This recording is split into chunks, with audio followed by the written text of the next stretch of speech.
Belajar mengajar atau PBM dilakukan secara tatap muka. Kebijakan itu diambil seiring tidak meningkatnya kasus positif COVID-19 di daerah tersebut. Pelaksanaan proses belajar mengajar atau PBM di Kabupaten Aceh Jaya sudah berlangsung sejak setahun terakhir, di mana kebijakan ini diambil setelah adanya musyawarah bersama antara pihak sekolah dengan pemerintah tentang kegiatan belajar mengajar yang dilaksanakan di lingkup sekolah dalam Aceh Jaya.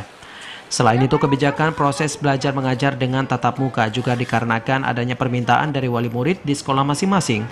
Karena belajar mengajar secara daring didapatkan berbagai kendala, mulai dari tidak ada jaringan internet, bahkan ada siswa yang tidak memiliki alat komunikasi. Hal ini pun mengakibatkan banyak kendala yang dihadapi siswa bila belajar secara daring.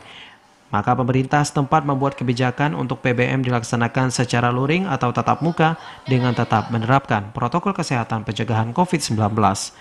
Kepala Dinas Pendidikan Aceh Jaya Abdul Jabar mengatakan proses belajar mengajar di daerah itu tetap dilaksanakan secara tatap muka. Namun pihaknya mengingatkan pihak sekolah untuk tetap mematuhi prokes COVID-19 seperti memakai masker, menjaga jarak, dan menyediakan alat cuci tangan. Pelaksanaan PBM ini akan terus dipantau.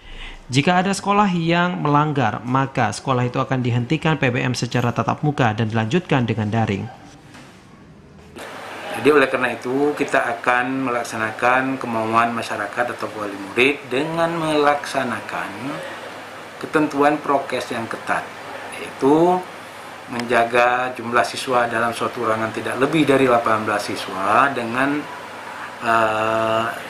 jarak duduk 1,5 meter per siswa, kemudian menggunakan masker.